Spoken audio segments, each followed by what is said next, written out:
Oldu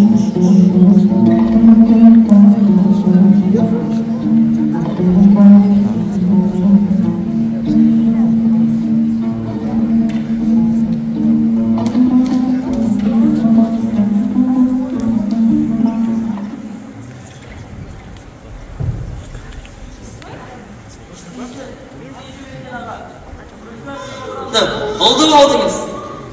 Ay kanday konuş. Gel, dur de. Dastırkanına cayız. Konuş.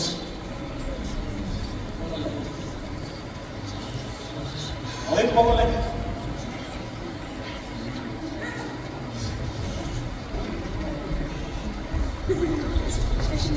Nekеңізге жинап, шекесі торсықтай ұлыңыз дүниеге келді. Gidiyorum ben oğlum. Gel ay. Ay konuş. Koy Allah. Allah rahmet sana. Al endi balamla tumulayım. Allahu Ekber, Allahu Ekber. Allahu Ekber, Allahu Ekber. Eşhedü en la ilahe illallah. Eşhedü en la ilahe illallah. Senin adın Abil Mahşer. Senin adın Abil Mahşer. Senin adın Abil Mahşer.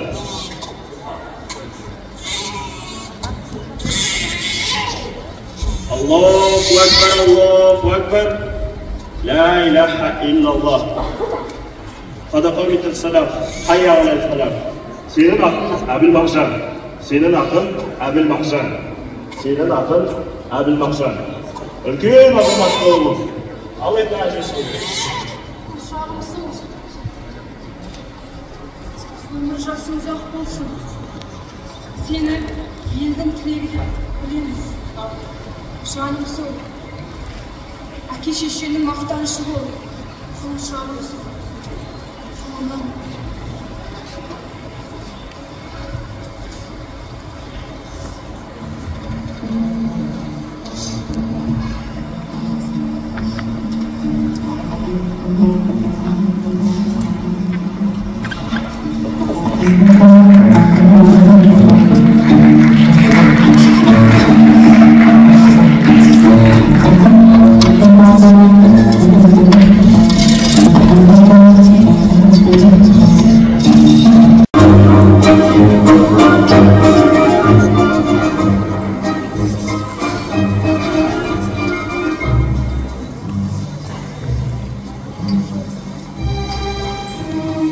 Қаламызға ұлттан жаралған қазанын беріпсіз ғой.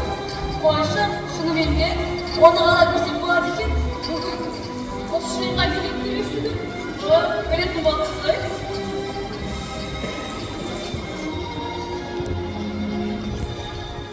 Алмайынша қыздар неге шықты?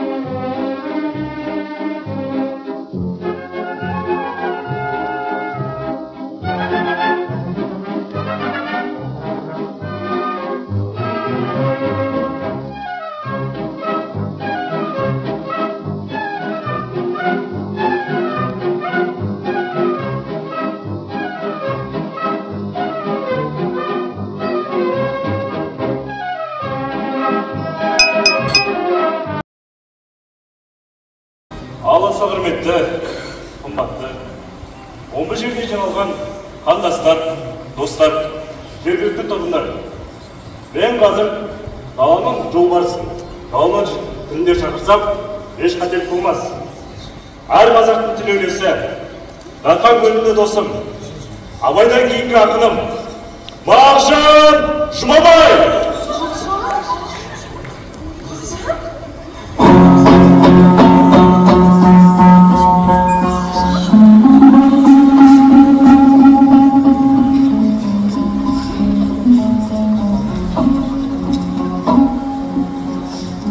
Қап-қара түн, шегір көзді жындар жүр. Қап-қара түн, қайғы мен қан ойнап тұр. Қайғы менен қара қанға тұншығып, түн баласы ауыр ойлар ойлап тұр.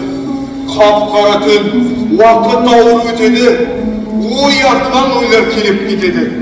Түн баласы көр көзінен жас төгіп, күн шығысты бір пайғамбар күтеді. Ерте күнде отты күннен күн туған, оттығынан от болып ойнап мен туған. Жүзімде де қысық қара көзімді, туа сала жалын менен мен жуған.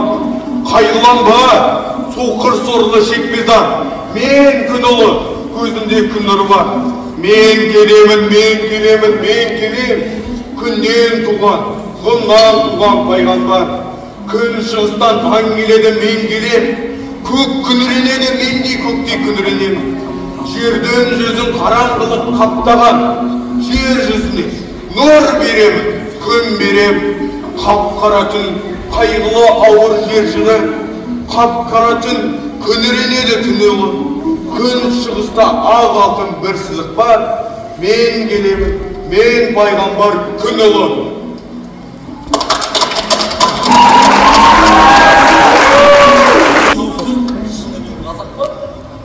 Екеуміздің ұстазымыз мола болған. Ал Мағжанның ұстазы көктегі күн. В таком среде есть 3 вида поэтов: большевики, меньшевики и полоумные эсеры. Как ты думаешь, а это кто? Я удивлен, почему он нас слушает. Его отец и мать Алашуда, без Владимирович. Я много лет знаю киргизский язык. Их не изменить. Говорят, киргиз-кайсаки неграмотный народ, а он, на удивление, очень грамотный и русским языком солодно владеет.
Құрметті қандастар, біз сіздермен ұлт мүддесі үшін қызмет жасап жатырмыз. Сондықтан әрбір қадамымызды аңдап басып, өзіміз айқындаған Алаш партиясының, Алаш автономиясының, сол автономияны басқаратын Алаш орда үкіметінің мақсат мүдделерін орындауға тиіспіз. Дұрыс айтасыз, Ахмет мырза. Біріншіден, қазақтың патшалық Ресейдің отар болған кезеңде өшіктеніп кеткен халықтың ата қонысын тұтастығын қалпына келтіруіміз керек. Екіншіден, ұлттық бірлікке негізделген қазақтың мемлекеттігін қалпына келтіруіміз керек. Үшіншіден, реформа. Эволюция жолымен Қазақстанды өркениетті елдер қатарына жеткізуіміз керек емес пе? Дұрыс айтасың, Алихан. Дәл осы кезеңде бізге реформаның қажет екендігі рас. Баса назарымызды ілім-білімге аударғанымыз дұрыс деп ойлаймын. Қатар жастардың көздері ашық, білімді болу керек. Мағжан қарағым, жасса болсаң, менің ойымның үстінен дөп басып айтып отырсың. Бірақ сәлінен кейін қазақ тілінде педагогикадан оқулық жазып жатқан мына өзің. Педагогиканы психологиямен байланыстыра оқытудың тәсілдерін қарастырып жатырмын. Баланы ұлттық тұрғыдан заманға лайық етіп тәрбиелетіп оқытуымыз керек. Ал ұлт болашағын ойласақ, ең алдымен ұрпағымызды ақылы пайдасына лайық етіп тәрбиелеу. Дұрыс айтасың, Мағжан. Жалғыз білім үйретуге емес, біліммен бірге тәрбиені қоса беру керек. Уақытта ол қапты. Алайда қайтыңдар, жақсылап демалыңдар. Ертең тағы жиналамыз.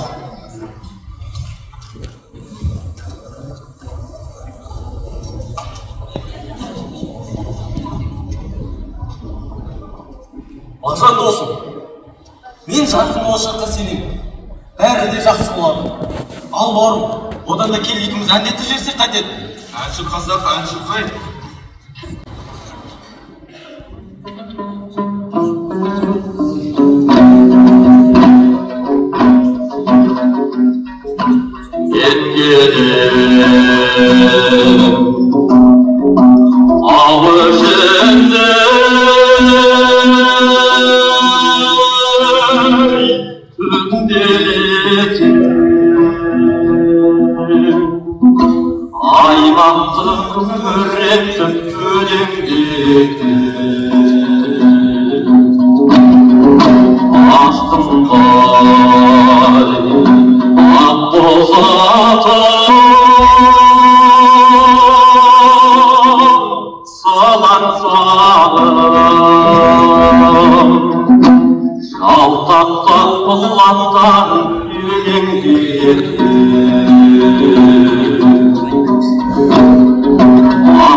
Сен секілді қазақ айбындатындар ауадай қажет. Соны ұмытпа досым. Қазаққа өзінің сәнімен, әнімен сәкенде керек. Сен де осы ұмытпағайсың.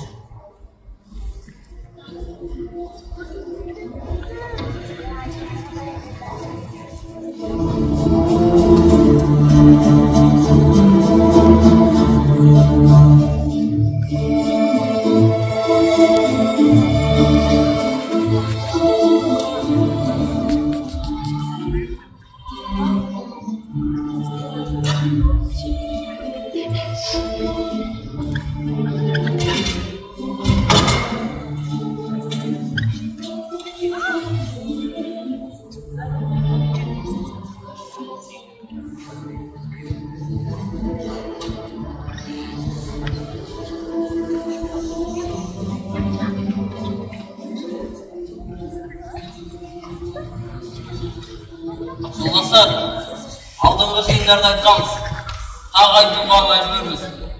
Осы күні Қазақстанның орталығы мен батысын тұтастай аштық жайлап жатыр. Осыған дәл қазір қан болмаса, ертең кеш болады.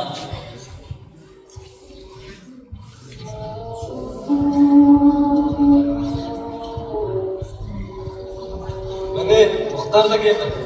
Ассалаумағалейкум жинағаға. Сен жақтан қандай жаңалықтардың? Қазір Қазақстанның 5 облысы мен бір уезінде аштық жайлап 2 миллион адам шерге ас таппай отыр. Шұғыл шара қабылданбаса, көптеген облыстар қазықсыз қалады. Жолдас Әуезов, сіздің бұл қазақсыз қалу деген сөзіңізді қалай түсінейік? Сіз партия күшіне күмән келтіріп отырсыз ба сонда? Әуезов мырзаның сөздерінде еш асыра сөздер жоқ. Мен ол жақтағы жайтты өз көзіммен көріп қайттым. Малдары қырып қалса да, ет салынан босатылмады. Былтыр күзде мал қырып қалып, көп тастаған екен. Халық солардың бөлексерін қазып алып жеп, ауруға шалдығып та қырып жатыр. Аштық зардабына шыдамай, көбісі өздеріне де қол жұмса жатқандар да бар. Қандастарымызға біздің көмегіміз аудай қажет. Олар қойдай қырып жатқанда, біз қалай қол қусырып отырмақпыз? Мен тірі болсам, қазаққа қызмет етіп қоймаймын. Олардың қойдай қырылып жатқандықтары өз надандықтарынан. Сен не деп айтып тұрсың? Осы айтып тұрған мына сен надансың. Сен қазақты адам емес бұрын олардың тарихына, салтына үңіліп қарап ал. Қазақтың болашағы әл жарқын болады. Біз көрмесек те ұрпағымыз көретініне еш күмәнім жоқ. Қойыңдар, оның бәрін алдағы уақытта ақылмен шешеміз. Ал қазір қайтыңдар. Ертеңгі жоспарды алдағы уақытта ақылдасамыз.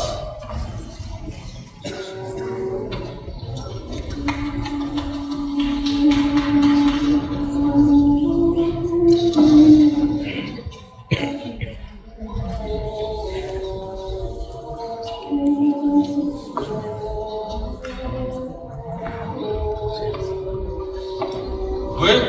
Мағжан Жұмабай. Я Мағжан Мағжан Жұмабай, а что случилось? Пройдемте с нами. Вы подозреваете в измене советской власти.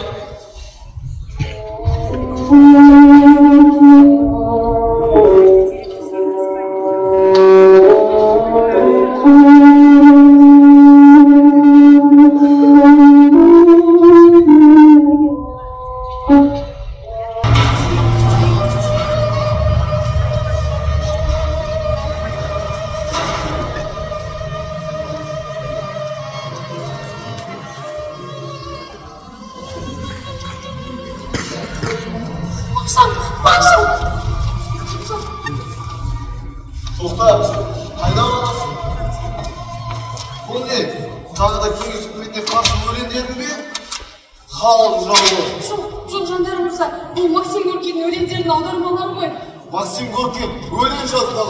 Жазған жандарымызға жазған. Мырза, сіздің әйеліңіз бар ма? Бар. 1 жыл болды үйленгеніме. Әйелім жақсы, табысын сұрамайды, ақшаны сұрамайды. Онда әйеліңізге мұны сырға сақиналарына барып берсеңіз. Бар, білмейді. Бұл Максим Горкин өлеңдерінің аудармаларын апарып бересің. Осы біздің соңғы кездесуіміз сияқты. Анама және балаларыма қарайлап, қош бол деді. Мағжан, олай демеші. Мағжан, сенің ешқандай да кінәң жоқ. Мағжан, сен олай демеші. Мағжан, ешқандай да кінәң жоқ. Мағжан.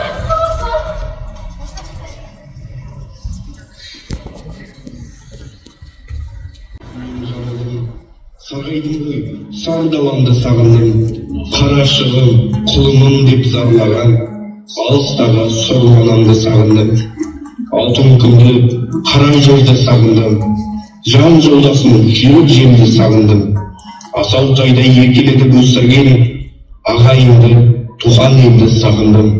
Бостандықта өткен күнді сағындым, желдей жолап кеткен күнді сағындым. Жыл қосындай ұшсам, қонсам ерікті, ойдағын еткен күнді сағындым. Ойыны бір құдастарды сағындым, тілегі бір жолдастарды сағындым. Келешекке бірге жоспар қосқан, сырласатын жан достарды сағындым. Аймау, өмірім осы жерде аяқталғаныма, менің әлі қаншама жоспарларым бар. Халқымның жағдайы не болмақ? Халқымның алдында өтілмеген парыздар бар.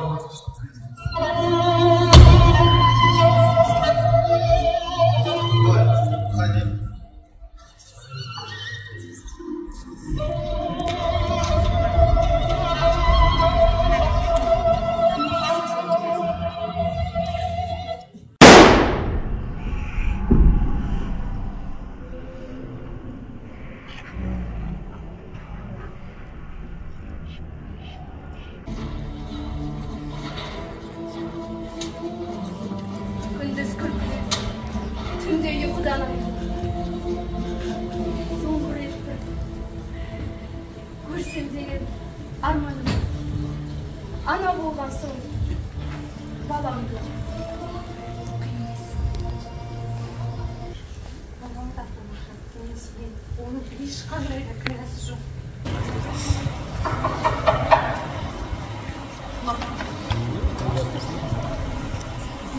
Вы, Мағжан Жұмабай, а вы его жена?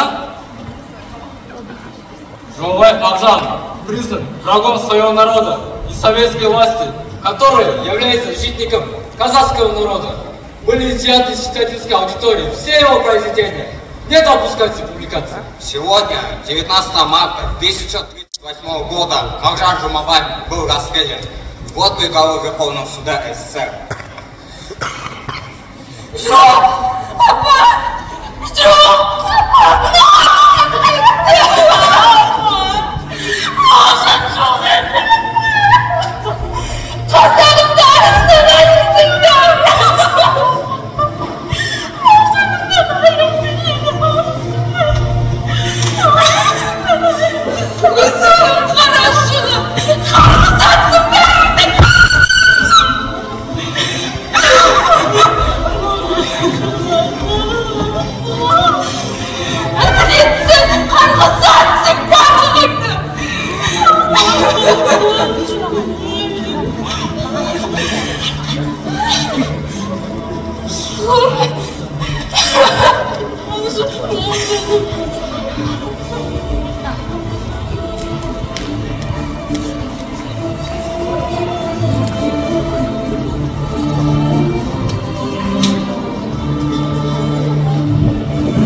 жарқырап, ешкімге тәуелсіз бақытты ғұмыр кешетініне сенімдімін.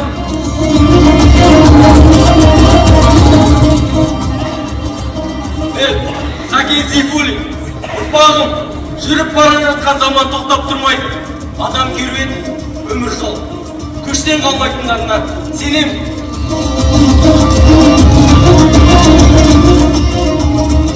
Мен Міржақып Дулатұлы, елімнің, байтақ жерімнің көкірегі ояу, жұдырықтай жүректері елім, жерім деп соғатын ұрпағының қолында екеніне ризамын.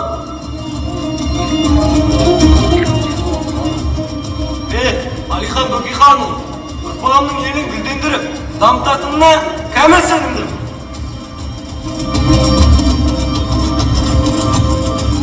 Мен, Мағжан Жұмабай, қазақ елі әлі дамыған елдердің қатарында болады.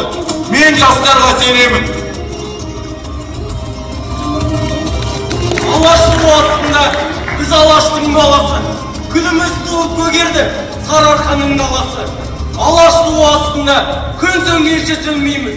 Енді ешкімнің Алашты қорлығына бермейміз. Өлер жерден кеттік біз, бұл заманға жеттік біз. Жасайды Алаш, өлмейміз. Жасасын Алаш, жасасын!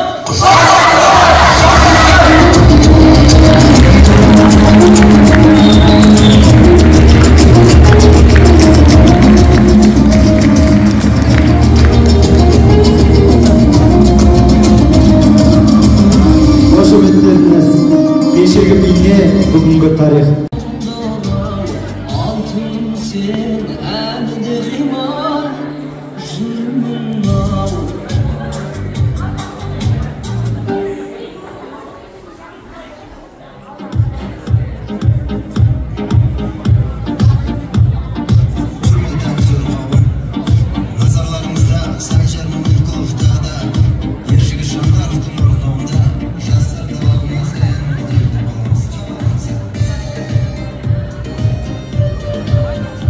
Оны орынбасар Тоқтар Бейбітұлына барша осы біздің ұжымның азаматшаларына мен шын жүрегімнен өз атымнан алғысымды білдіремін. Баршаңызға үлкен рахмет.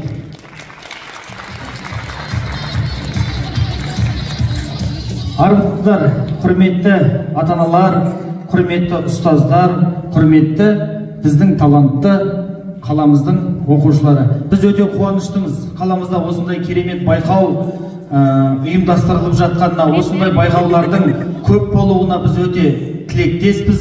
Осындай керемет талантты, талапты оқушыларымыз қаламыздың мәдениетін дамытуға қосқан үлестеріңіз үшін үлкен алғыс білдіреміз. Рахмет сіздерге, өнерлеріңізге.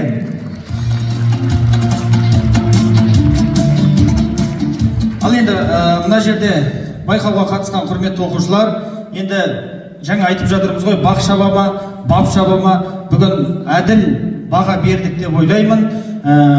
Және де бәрімізде минустар болды, сахнада минустар болды, жаңағы уақыттан асып кеткен минустар болды, декорация жағынан болсын, мына жерде бізге берілген тақырып өзектілігі, режиссура сапалығы, сахналық безендіру, яғни декорация, мизансцена, сіздердің қойылған сахналарыңыз көрерменге теріс қарамау, білеміз ғой, сахна мәдениеті, және көркемдік шеберлігі, актерлық шеберлігі, сахна мәдениеті, тақырыптық киім үлгісі, қорытынды ұпай және ескерту деп қазылар алқасының алдына берілген екен. Сол бойынша біз ең жоғарғы балл 10 балмен есептедік. Олай болса, сіздердің марапаттарыңызды табыстауға рұқсат етіңіздер.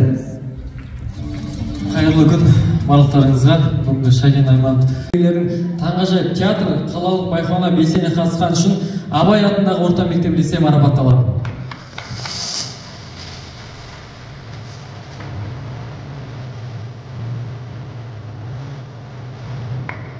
Және осындай мәтінде балалар өнер мектебі марапатталады.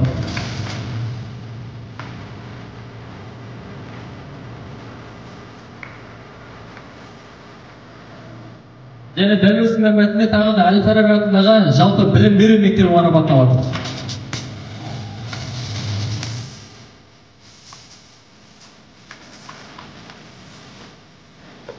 Барлықтарыңызға қайырлы күн. КСРО халық әртісі, көрнекті театр және кино актері, режиссер Шакен Аймановтың туғанына 110 жыл толуына арналған қала мектептері театр үйірмелерінің таңғажайып театр бірінші қалалық байқауында үздік өнер көрсеткені үшін 3-ші орын Сәкен Сейфуллин атындағы номер 7 мектеп гимназиясы.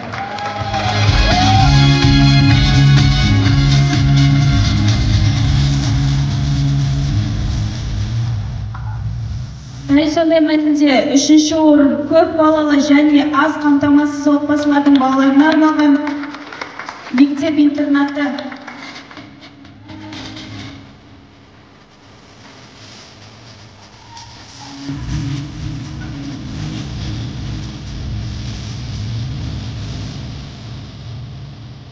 Үшінші орын Ыбырай Алтынсарин атындағы номер 25 мектеп.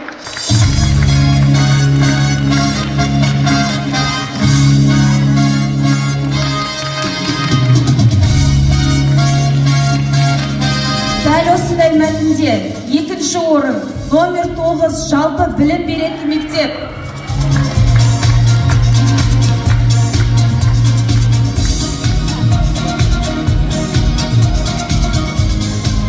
Дәл осындай мәтінде екінші орын Әлихан Бөкейханов атындағы номер 5 мектеп лицейі.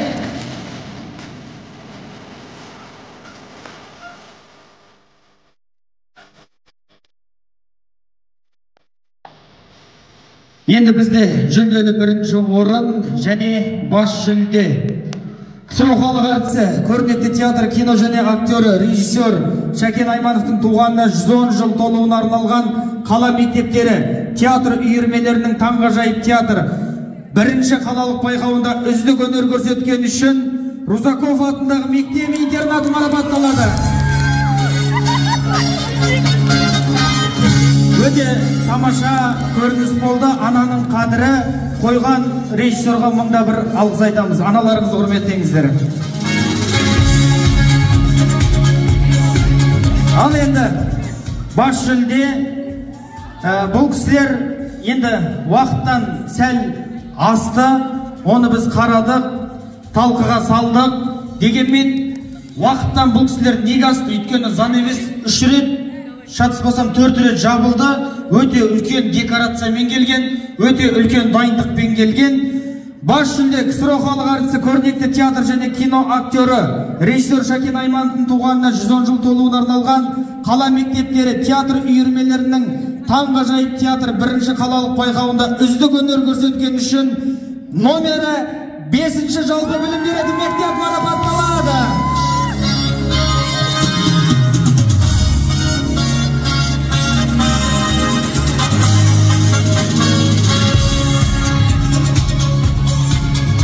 Тамаша, ұжым мектебіңіз, жүлделеріңіз құтты болсын. Құрметті театр ұжымдары, ортада естелік суретке сөйлеріңіз сұралады. Нешінші орын алып ойлайсың? Нешінші орын алып? 2 сұрақ 1. Нешінші орын алып ойлайсың? 1. Нешінші орын? Бас жүлде алыңыз зараппын. 2. 2 мен 3. Нешінші орын? Гран-при ол. 1, 2, 3. Мен атым әлі. 2. Гран-при 1. Нешінші орын аламыз ойлайсың? Гран-при? 1. 1. Бегаш неш? 1, 2, 3. Өйткені біз 1. Бәрі 1 бас жүлде деп отыр ғой.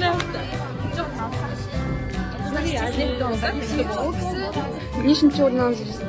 Менің ойымша гран-при алуға негізі стоит. Нешінші орын аламыз ойлайсың? ЖБ бас жүлде. Üzdük öneri görsetmek için modele